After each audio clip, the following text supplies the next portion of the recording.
private club industry. So now I'm going to talk a little bit about the member survey results. And I'm just going to have to tell you, I want you to do two things for me right now. First, I want you to turn to the right and look at the person who's to your right. That's your right, not my right, okay? Then turn to your left and look at the person to the left. Now, if you disagree with the results of this survey, please ask either one of those individuals why they completed the survey the way they did, because these are the results that you, the members, answered on the survey, okay? I didn't answer it. I didn't change the results. These are the results. And so if you have any concerns about them, ask the individuals on either side of you. Well, first of all, we had a fantastic response rate. Out of the potential 2,654 possible respondents last year, we had a total of 1,528 surveys, which overall was a great response rate of 58%. That's actually a little higher than the 250 surveys that I've completed over the last 2 decades. We normally average overall about 52% response rate. So congratulations, you completed the survey at a much higher rate than what we normally see at many of the other clubs. And when we look specifically at just the shareholder, that rate jumps up to 63%. So we had 878 out of, at the time, 1,401 shareholders. So a great response rate by the shareholders. It was a little lower by the spouses, 49%, but that's still nothing to sneeze at. I'm sure most of you in your businesses, if you could get a 50% or a 49% response rate, you would be ecstatic. But this is not unusual at private clubs, because remember, you are the members, you own the club. And so we find that at many clubs that members will take the time to complete it. I'm assuming everybody in this room completed the survey. If you took the time to come to this meeting, I'm assuming you took the time to complete the survey as well there. And then there were some other statistics. In fact, if we look at only the golf-only shareholders, that was a staggering 79%. That's kind of like one of the highest numbers we received just for shareholders there. And then the golf athletic shareholders was an equal 79% as well there. So congratulations. And just an interesting number is 96% of you completed the survey online, which means your members are very tech savvy. Wanted to do it online. Only 4% elected to request a mailed copy of the survey and do the printed format. And so overall, what does this mean? I'm going to talk a little statistics now, because as the academic individual I am, I'm always concerned about the reliability and the validity of the survey results. If you can't have confidence in the reliability and the validity of your results, then you have nothing. It's bad data. So we want to make sure we have good data here. So the first number I'm going to tell you is what's called sampling variance error. The key important thing about sampling variance error is we didn't get a 100% response rate. So if we did get a 100% response rate, how much would we expect the results to fluctuate? And that's what the sampling variance error tells us. It tells us that if we did get a 100% response rate, we would expect the results to go up or down about 1.4%. So this means, for example, if we found that 90% of the members were satisfied with a particular item at the club, if we got a 100% response rate, we would expect that 90% to go up to like 91.4. It may go down to 88.6. Well, I don't know about you, but 88, 90, 92%, I'm going to interpret it the same way. That's a whole lot of members. And the same would be true if we found that only 10% of the members preferred a capital project. That number may go up to 11.4. It may go down to 8.6. At 8, 10, 12, it's still a pretty low number. So that's one indication that we could have pretty good confidence in the results.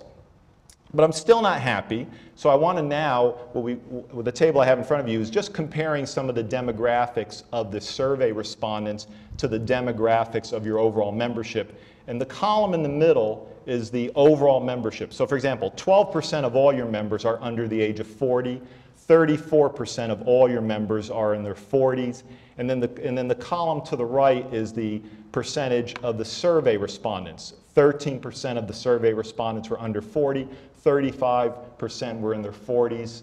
So you can see that the numbers are very close. They're only off by about 1% for each one. So that's another good indication just on that demographic that the survey respondents are similar to your overall membership. Just another quick demographic, how long somebody's been a member.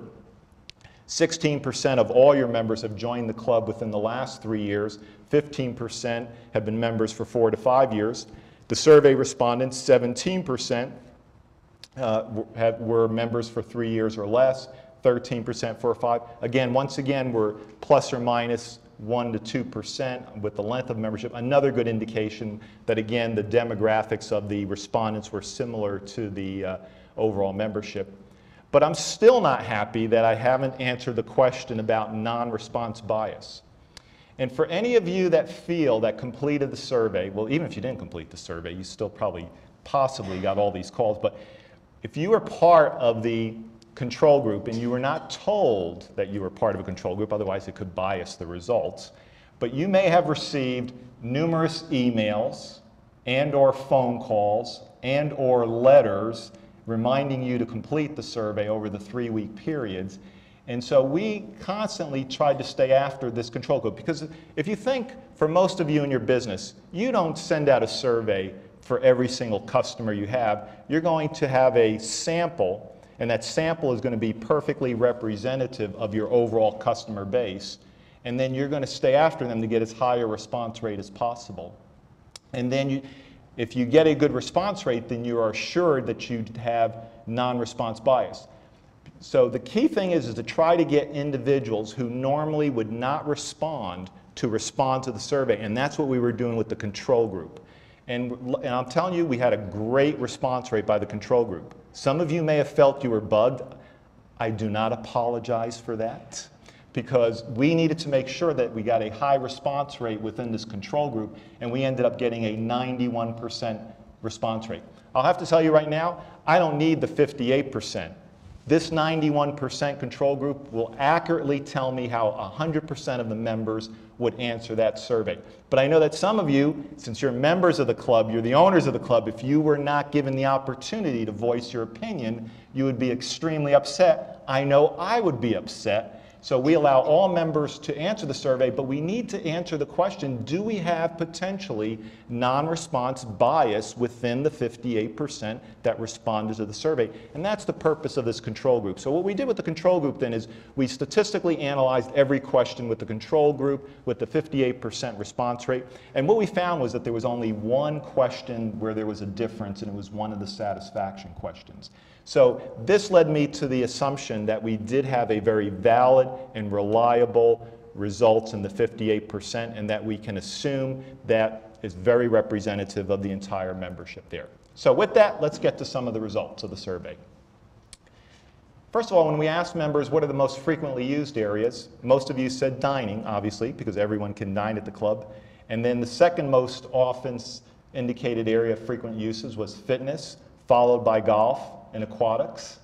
And we have found at most clubs that that's similar in trend, that dining and fitness, for those clubs that have a nice fitness center, are typically the number 1, 2 activities, typically then followed by golf.